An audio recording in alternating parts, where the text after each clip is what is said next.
Hello, everyone. My name is Laudiaann Sylvest, and welcome to my course on social marketing. My team and experts, we have put this course together just for you.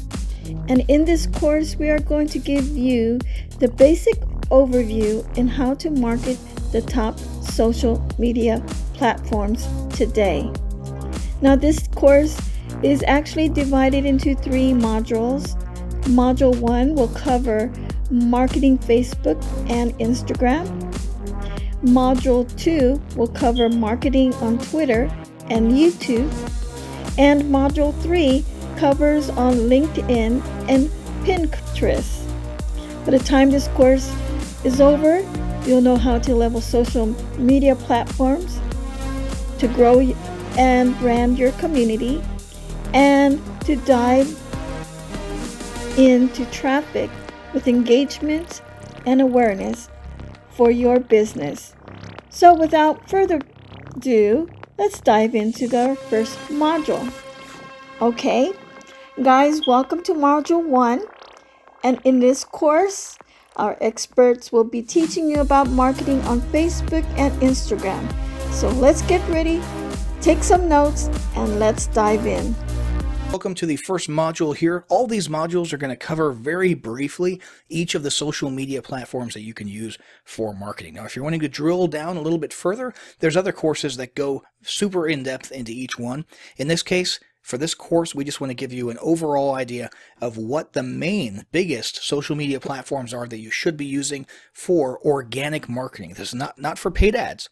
Organic marketing, okay? And the first one we're starting with here, because it's arguably the most popular, is going to be Facebook. Now, the most popular aspect of Facebook from a business perspective these days is Facebook ads, right? You hear about them all the time. You see them in your news feed. We have another course specifically about that. We're not going to be talking about that. This is purely about marketing from an organic perspective. And the first thing to talk about there is the distinction between personal and business, okay? So there are a couple of niches out there where it makes sense to utilize your personal profile for your marketing. Okay, the internet marketing niche, a couple of multi-level marketing or network marketing niches out there. But for the vast majority of you, you're not going to be doing that. Okay, 99% of businesses, the owners are not going to be using their personal profile for marketing their business. If you're in a niche like that, the network marketing niche or the internet marketing or the MMO niche, you might have seen people using their personal profiles, maybe saying, hey, comment below, or write info in the comments below if you want the secret to XYZ, right? And then they follow up with a private message. Okay, you've seen that enough if you're in that niche that you already know how to do it. It's not really super special. We're not going to focus on it here because, again, it doesn't apply to 99% of businesses. So in this case, we're going to be focusing purely on the business side of things. And the core of that, technically at least, is a Facebook page. Now, here's the deal with pages. They don't actually take an active role in your organic marketing anymore. All right? And the reason for that is that Facebook a few years ago decided to dial back the reach of organic Facebook page posts basically to 0. There was a time when, in practice, the page was the core of your marketing. Okay, and it still technically is today, but not practically speaking. But there was a time when you would go to your page and that's where you would post your content. You would post links to your blog content. You would post, blog posts basically in your Facebook page. You would post, promotional information, sales, that kind of stuff. And then people would see that in their news feed. That doesn't happen anymore. All right. Now, I don't mean literally 0, but basically it's 0. 0 reach, 0 organic reach for your posts. Now, here's the deal. It's still expected for your business to have a Facebook page of some sort. All right. It's still expected for you to come in here and create a page, which is very easy, by the way. All you're doing is giving your page a name and, a banner image and a profile image. And, you can put some about information here. This page doesn't have any right now. And then put a few organic posts out there. All right. Because people expect it to be there if they search for you and come across you for some reason, especially if you're a local business. And it's kind of like, and I know this sounds silly, but it's kind of like that guest bathroom in your home that you keep stocked with a towel that nobody in the house is allowed to use when guests are not around. It's a themed towel set, matching rug, matching, shower curtains, that kind of stuff.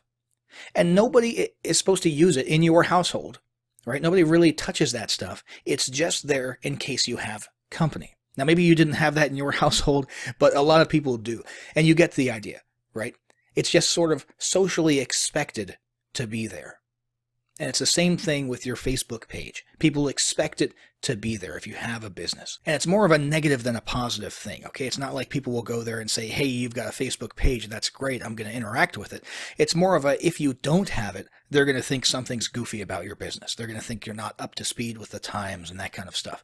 So it is important to have one. Just don't expect to use it organically very much. Now, if you do like using it organically, if you do like posting content to it, or you have time in your schedule, or you have an assistant maybe, or a staff member who can do that, and you want those posts on your Facebook page to have some reach, you can boost them, all right, using the Boost a Post button right here. And all that means is you're going to add, 50 or $10 of an advertising budget to that post, and Facebook will take that money, and basically your organic posts will be turned into an ad. So it's sort of a hybrid organic and a paid ad right now at that point. Okay. And a lot of people do that. Most people, however, who have an advertising budget really create optimized ads, actual real Facebook ads that are intended to be ads. And that's where they spend their money. Okay. They don't usually do a whole lot of boosting of organic posts, but it is an option that you need to be aware of. But other than that, in practice, okay, as far as your the portion of your business that faces your customers and that your customers see, your Facebook page doesn't really play a huge role anymore, again, because of that dialing back of the reach. Its main function these days is as a base of operations for your paid advertising, for your other types of endeavors on Facebook. Okay, namely, every Facebook ad that you create, every paid ad campaign, is going to have your page linked to it, or rather it will be linked to your page. So when people see the ad and they look at the profile image and the name of the author of the ad, it's going to be your Facebook page. Okay, so in this case, if we were to put out some paid ads, it would be coin experts that people would be seeing in those paid ads. All right, so that's a sense in which it's sort of, your paid advertising is anchored to your page, and therefore the page has to at least exist. Okay, even if you don't have any content on it. The other is Facebook Messenger advertising, okay, where you actually utilize Facebook Messenger as an autoresponder service or a broadcast service, kind of like email marketing, but inside of little chat boxes, okay? And that's a whole nother can of beans that we can have another course on, okay, if we wanted to. And we're not going to discuss it here because we're purely talking about organic marketing. But just know that when it comes to paid ads and messenger bots and that type of stuff, your page acts as a base of operations for those, and those are all linked to the page. Now, if this course is not going to go into those other things like paid advertising, and your page has no organic use or organic reach, then what are we going to talk about here? The answer is Facebook groups. Facebook groups are the new organic marketing on Facebook. Facebook loves groups, and Facebook has determined that people on Facebook love their groups. All right. So the idea here is when people were getting posts in their newsfeed from Facebook pages, business pages, it was sort of a one-way conversation. Okay, people felt like they were being talked at. All right. And frankly, it was getting a little bit cluttered.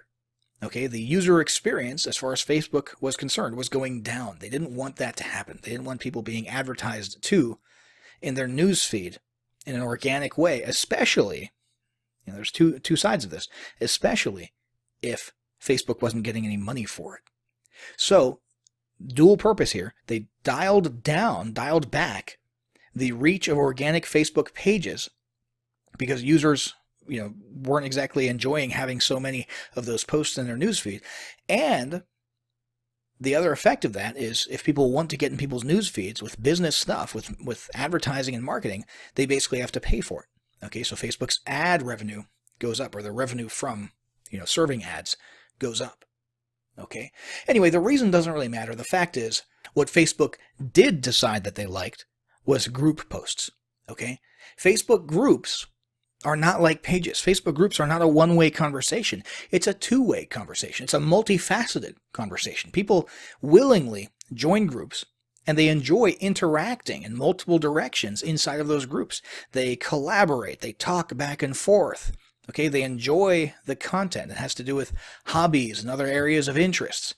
And so Facebook determined that users liked seeing those posts in their newsfeed, and therefore the new engine for organic Facebook marketing is Facebook groups.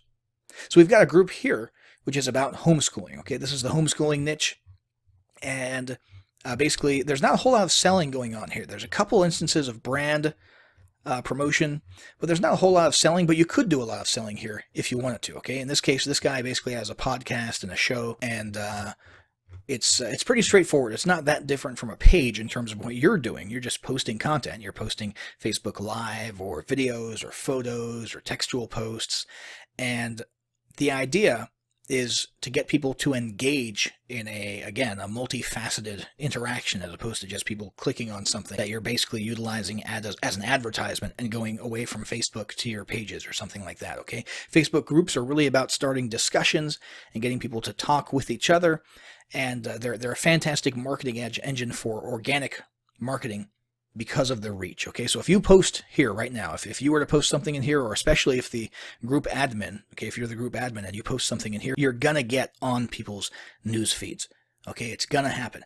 And so the way you need to think about this now is basically the same way you would think of an email autoresponder. Not in terms of the effect, okay, because an email autoresponder is a one-way conversation, but in terms of the responsibility on your part. You really need to be posting regularly, just like you would broadcast to an email list regularly, because you don't want them to forget that you exist and lose your interactions and your open rates.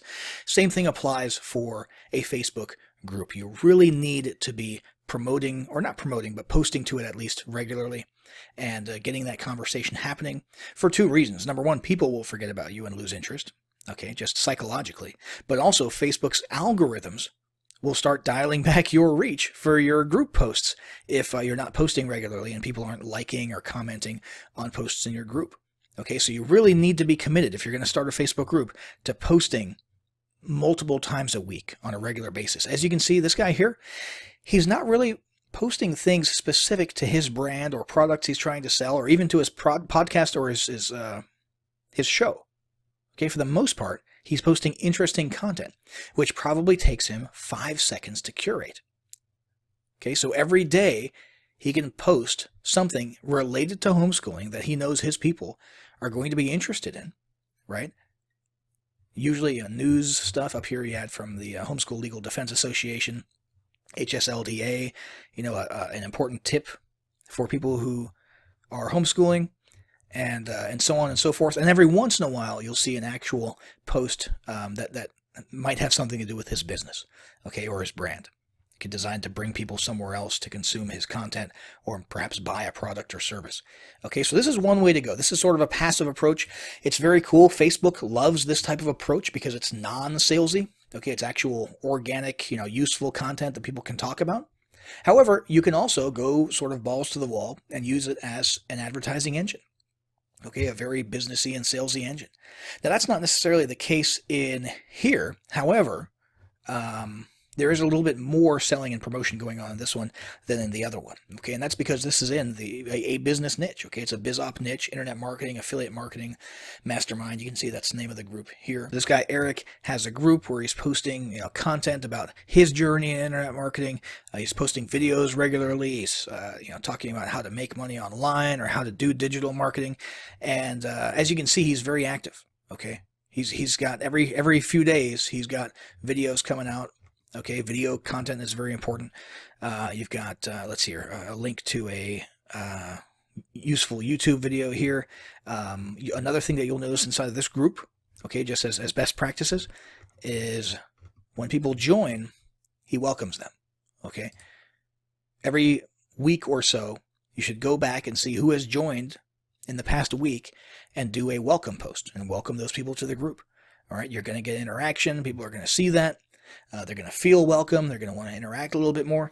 And you've got the actual promotional stuff here as well. Okay, so if you go to this one, you'll see, this is a promotion for some type of a digital marketing service. Okay, same thing here. This is a recommended product, right? We've got down here, let's see. This actually links to a YouTube video. Let's see here. We've got, this one is a video that links to, looks like a lead magnet. We've got another one here for a product called ChatterPal. Okay, so that's probably a cloaked link or a link to a blog post, right? Where a pitch is made, and then he gets affiliate credit when he makes that. So you can do this. I mean, this is pretty easy. If you have a webcam, you can do a lot of the video content like Eric does here, and you're doing basically a mix of useful content, blog type stuff. I mean, the same type of stuff that you would see in a blog, and some actual active marketing and advertising of your business or affiliate marketing of other people's businesses as well here inside of a Facebook group. And again, the big thing here is because it's a group, because of Facebook's algorithms and the way they feel about things, your posts inside of a Facebook group will get noticed. And this is the new form of organic marketing inside of Facebook. Okay? So that should be pretty straightforward. If you're going to do Facebook marketing organically, use a group, not a page. Don't mess with pages. Only use those as a base of operation for your paid ads and messenger bots and that sort of stuff. Now, the next thing I want to talk about is Instagram. Instagram is taking over the organic marketing scene. It is what Facebook pages used to be, basically, as far as how powerful it is, the reach, the importance of it. Instagram is huge, and having an actual active large audience of followers on Instagram is incredibly powerful. Now, organic marketing on Instagram is not about blogging. Okay, it's not about textual stuff or text-heavy stuff. It's all about multimedia. Okay, it's all about video and photos. Okay, you can live stream some video. You can post video that you recorded on your phone. You can post pictures. It can be sort of personal brand stuff, photos of yourself, or photos of things related to your hobbies or stock images, as long as it's visual.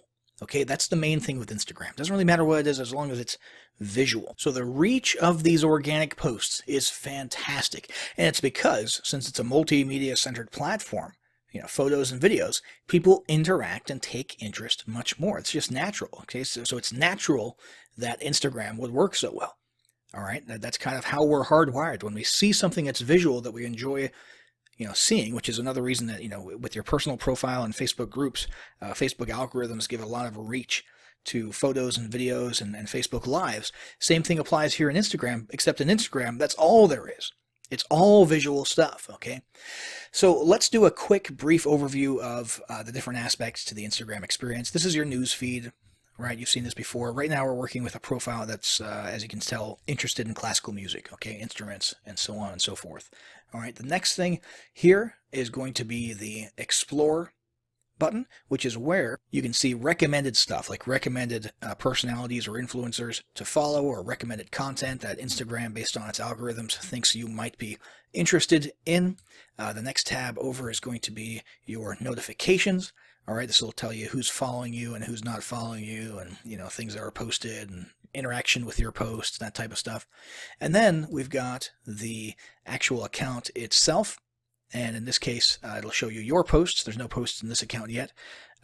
You've got Instagram TV, where you can actually start sharing vertical videos with your Instagram followers. You've got the saved area here in case you've bookmarked photos and videos that you want to see sometime later. And you've got tagging. Now, you've probably seen this in Facebook, right? Where if you're tagged in a photo, you'll get notified and you can actually see what photos you've been tagged in, facial recognition, that kind of stuff. That's what's handled right here. And if you were utilizing this account for business, right here, you can actually have a little bit of about us stuff with a link to your website. Okay, so you can actually have a little bit of organic traffic going to your website from your profile, but probably not a lot. Okay, it's really about the posts, all right, the content that you're posting and the calls to action that you use in those posts. Now, the thing with Instagram, it's a social network, right? It's a social platform. However, and more importantly, it's first and foremost a mobile app. Okay, so if you want to actually utilize it, okay, you can consume a little bit from the website inside of a browser. Okay, but if you want to actually utilize it and post things, you've got to do it on the mobile app, which you can download for the App Store or on the Android Google Play Store, and that's basically Instagram in a nutshell, okay? Visual stuff, visual photos, videos, that kind of stuff. Lots of organic reach, lots of potential there. It's booming, and now is the time to get into Instagram if you're not utilizing it yet. So that's it for this lesson. Hopefully that gives you a good idea of how to conduct your organic marketing with Facebook and Instagram. Now let's move on to the next lesson where we're going to cover Twitter and YouTube. Hey folks, welcome to Module 2. And in this module, my team and experts, we are covering Twitter and YouTube. So let's get ready to take some notes and let's just dive in. The focus here is on organic marketing, using Twitter without paying any money for organic, just natural marketing results. Now, Twitter is pretty powerful, but there's some things you need to understand about Twitter, okay, that make it different from Facebook, LinkedIn, and so on. First off, Twitter is a news or events broadcasting channel. That's its primary purpose. Okay, now people use it for, goofy personal stuff all the time. So when I say news, I don't necessarily mean, official serious stuff. What I mean is more along the lines of the nature of the posts themselves. You're going to get updates on what people are doing or on what businesses are doing, okay? You're going to get short, sweet broadcasts. That's what it's all about, short and sweet. You've probably used Twitter before, or you've seen tweets before. You know that they're around 140 characters. Sometimes there's video, sometimes there's images. So it's all about little updates, little bits of content that keep your audience in the know about what they need to know about or what you want them to know about. So a good Twitter profile is going to be updated regularly, like on a very, very consistent and regular basis. Twitter is one of those things that people expect to see, at least weekly, preferably daily broadcasts and updates. And the thing is, Twitter feeds are so saturated, so jam-packed because of how bite-sized everything is and how regularly and frequently people post, that if you're not tweeting on a daily basis, people are going to forget you exist. So the only way to make sure that your stuff is seen by your audience is to make sure that you are operating at a pretty high frequency yourself. So when you post to Twitter, you can expect interaction in the form of replies to your tweets, likes, and retweets. That's primarily where you're going to be seeing. Now, if you're thinking, I don't really have the type of business that has, multiple times per day or, even every day broadcast worthy stuff, what you can do is utilize Twitter as a platform where you're sort of saying, hey, look, and you're bringing people's attention to content published elsewhere. Okay, and it doesn't even have to be content that's published to that day. Let's say you have a blog and you publish a post. Twitter can just be the place where you tweet with an image saying, hey, check out our latest blog post. Okay, or you have a Facebook post. Boom, send people there. Or you put out a new YouTube video. Embed it in a tweet or send people via link to a page, a landing page where you have a new offer and so on and so forth. Even go backwards if you want into interesting content. Run a promotion for an old blog post if you want via Twitter.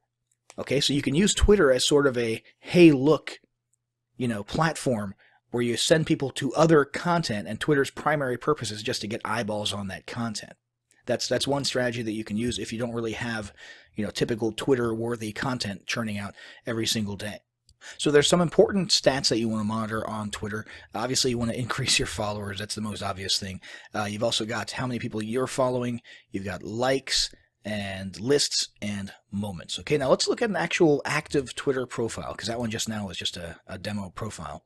This is Diana Anderson, and she engages in what looks like some network marketing, some affiliate marketing, and she's got a business where she teaches other people to find success online. As you can see, she's got her profile pretty squared away. She's got a banner for her Twitter profile, okay, with a very clear, unique selling proposition here.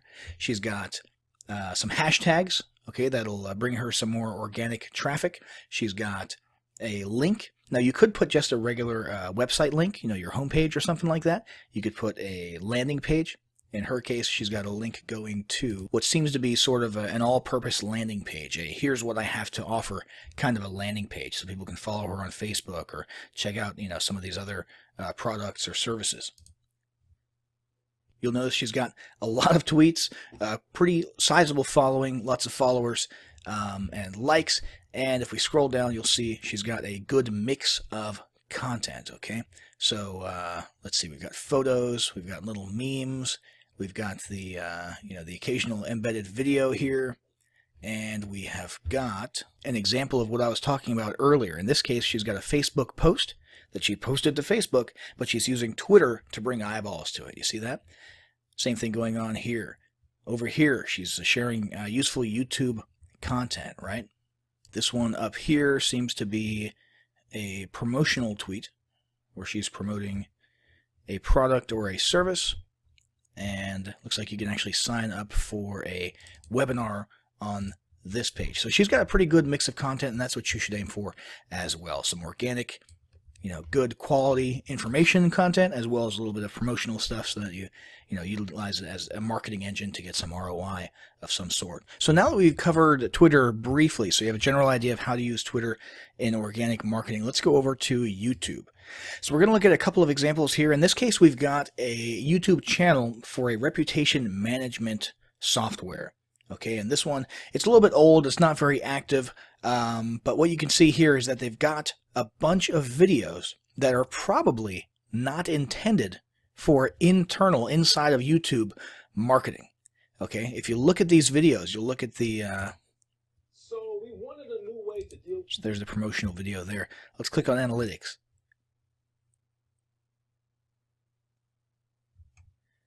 You'll notice there's not a whole lot going on in the way of likes or comments on these videos, okay? And the reason for that is what a lot of companies are doing is using YouTube purely as a video host, okay?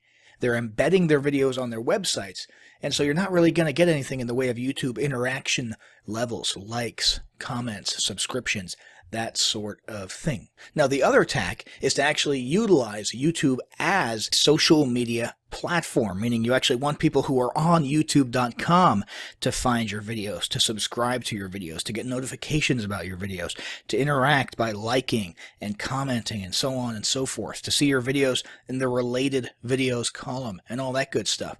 So that is what we'll take a look at in a moment. First, I just want to look at the analytics page really quick to show you the type of stuff you need to be keeping track of, okay? Watch time is super important for your videos, okay? Views, obviously, pretty important. But one thing that I want you to notice here is this video is super long, okay?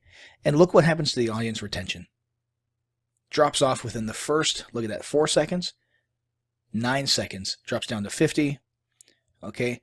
By the time you're less than a minute in, you're already down to 20% viewership. So make sure your videos, when you're making videos, are compelling enough and that you get a unique selling proposition out there in the first few seconds.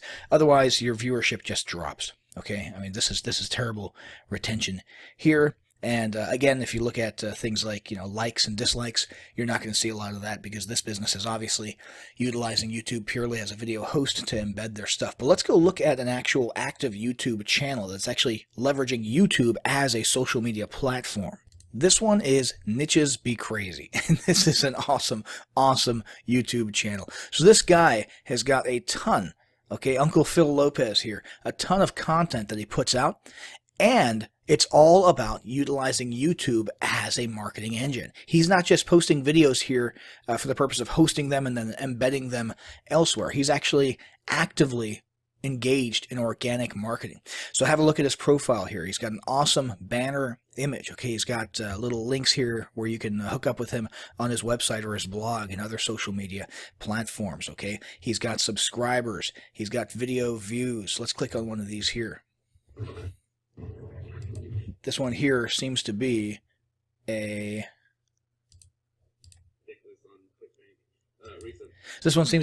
review video for some type of a product, and the product's called Affiliate Oracle by Adam Payne. And basically, what you're going to encounter, maybe not initially, but what you'll eventually encounter here is an affiliate link. So if we click on that, we'll come over here to the review. And I don't know if this is a good or a bad review, but clearly you've got a buy button here, and if you look down in the bottom left corner, that's a pay Kickstart link. So it's an affiliate link. So he's engaged in affiliate marketing, right? And he's getting traffic to his YouTube videos, 115 views there just in the last week, and he is leveraging YouTube itself as a marketing engine. As you can see, he's got comments here. So he's got likes, he's got views, and he's got comments happening, interaction happening. Okay, thanks for the review, etc. Thanks for the good review, Uncle Phil, etc. So this guy's got an actual audience. Okay, he's got actual. I'm going to change that frame so it doesn't look like he's picking his nose there. But nothing. You'll also notice he's branded himself. That's huge in YouTube marketing. Watch this.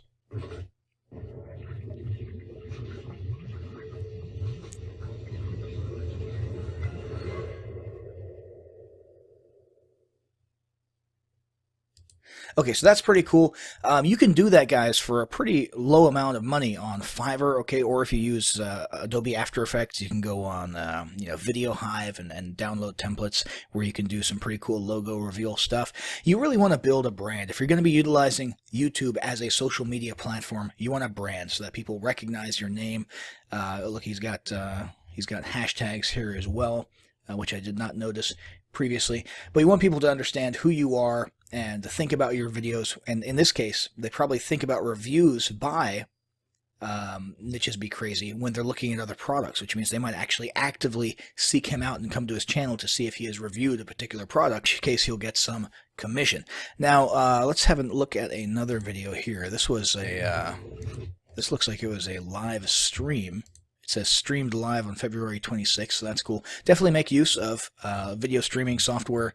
The thing with YouTube is it will place higher in search engine results and related video results and so on and so forth. It'll give more reach and exposure to videos that are live, just because they've made their algorithms do that. Let's have a look here at his description. So his description is, let's see, not super keyword heavy in this case, because this is a content video. It's not a product review video, so there's no specific product names, but he does have some links with call to actions. Okay, so he wants you to go watch this video here. At the end of this video, he mentions a product, and so here's a link to his review for that, which looks like Affiliate Oracle again. And he's got a subscription link here, so a lot of calls to action. And then he's also got, this is very important, affiliate disclaimer. Okay, make sure you're covering your butt when you're doing affiliate marketing out there, and you've got an affiliate disclaimer. Let's come back to the original video here, and you'll see that this one is a little bit more keyword rich. Okay, so you've got the product name in there multiple times. You've got the vendor name in there multiple times, right? So when somebody's out there looking for Affiliate Oracle or any other product, they're going to be likely to come across a video that is keyword rich in its description. Now, you can't see tags. I think there was a time way back in the day where you could see other people's tags.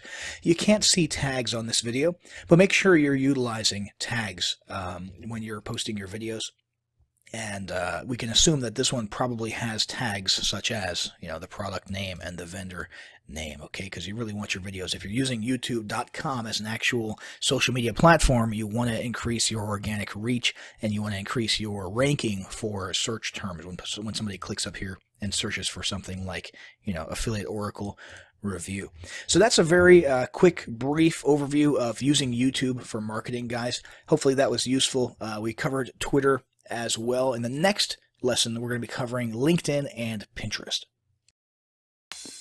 All right, welcome back to Module 3. And in this module, my team and experts will be teaching you on marketing on LinkedIn and Pinterest. So let's get ready, take some notes, and let's jump in right now. We're just looking at organic marketing for these two platforms, a brief overview of organic marketing. Now, this is LinkedIn. LinkedIn is huge, especially in the B2B space. All right. LinkedIn, if you haven't used LinkedIn, most people in the United States probably have. If you're outside of the US, maybe it's a little bit less common. It used to be primarily for job searches. Okay. Networking to find positions that you want or to recruit personnel for your company.